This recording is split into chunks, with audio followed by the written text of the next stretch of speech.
تو 10ویں محرم کا دن جو ہے ہر دور کے مسلمانوں کے درمیان ایک تعلق بھی قائم کرتا ہے. صحابہ نے رکھا، پھر تابعین نے، پھر تبع تابعین نے، پھر امت کے باقی نیک لوگوں نے، پھر آج ہم بھی رکھ رہے ہیں. تو ہم سب کا ایک کنیکشن ہو جاتا ہے، نیکی کے کام میں ایک تعلق ہو جاتا ہے، اور ہمارا جو ایک ایمانی بھائی چارہ ہے اس کو وہ عملاً ثابت کرتا ہے. والمؤمنون والمؤمنات بعضهم اولیاء بعض، مومن مرد اور عورتیں ان کے بعض کے دوست ہیں.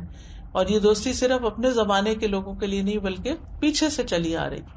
اور 10ویں محرم کا دن شکر ادا کرنے اور مصیبتوں میں اللہ سے مدد طلب کرنے کا دن ہے. اس دن موسیٰ علیہ السلام سے ان کی قوم نے کہا انا لمدرکون، سورۃ الشعراء کی آیت نمبر 61 ہے.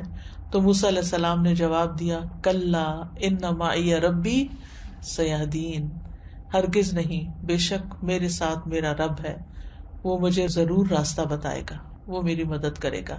تو بہرحال جب قوم پار ہو گئی تو پھر موسیٰ علیہ السلام نے شکرانے کے روزے کے لیے کہا.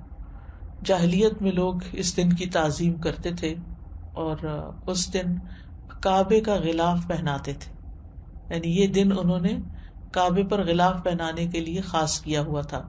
حضرت عائشہ کہتی ہیں کہ لوگ رمضان کے روزے فرض ہونے سے پہلے عاشورہ کا روزہ رکھتے اور اس روز کعبہ کو غلاف پہنایا جاتا تھا.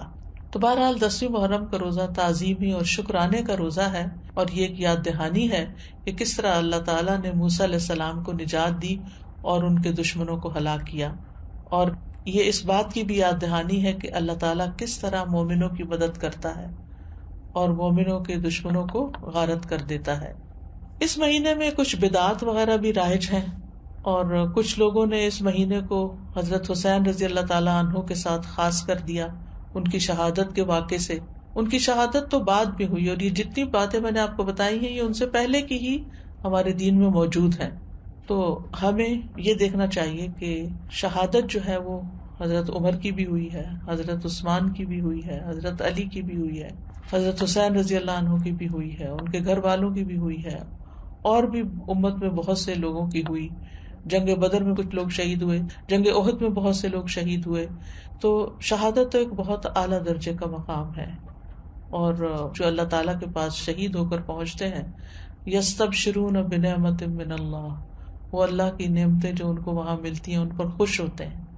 تو اس لیے ہمیں ان کے لیے دعا کرنی چاہیے، لیکن دین میں ایسے کام نہیں کرنے چاہیے جو نبی صلی اللہ علیہ وسلم نے نہیں کیے، بلکہ ان سے منع بھی کیا.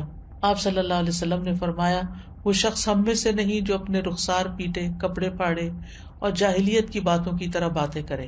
مومن مصیبت کے وقت صبر کرتا ہے، اجر کی نیت رکھتا ہے، تقدیر پہ راضی رہتا ہے. تو اس دن کو نہ ہی جشن کا دن بنانا چاہیے اور نہ ہی غم کا دن بنا لینا چاہیے، بلکہ وہ کرنا چاہیے جس کی ہمیں قرآن و سنت سے تعلیم ملتی ہے. بس دعا ہے کہ اللہ تعالی ہمیں روزے رکھنے کی توفیق عطا فرما دے، کیونکہ واقعی یہ ایک بڑا جہاد ہے نفس سے، اور خاص طور پر جب انسان بیمار ہو جاتا ہے تو اس صورت میں اور بھی مشکل ہو جاتا ہے، اور جو عمر بڑھتی جاتی ہے. لیکن اگر عادت پڑ جائے تو پھر انسان کے لیے آسان ہو جاتا ہے. وآخر دعوانا ان الحمد للہ رب العالمین. سبحانک اللہم وبحمدک، اشہد ان لا الہ الا انت، استغفرک واتوب الیک. السلام علیکم ورحمۃ اللہ وبرکاتہ.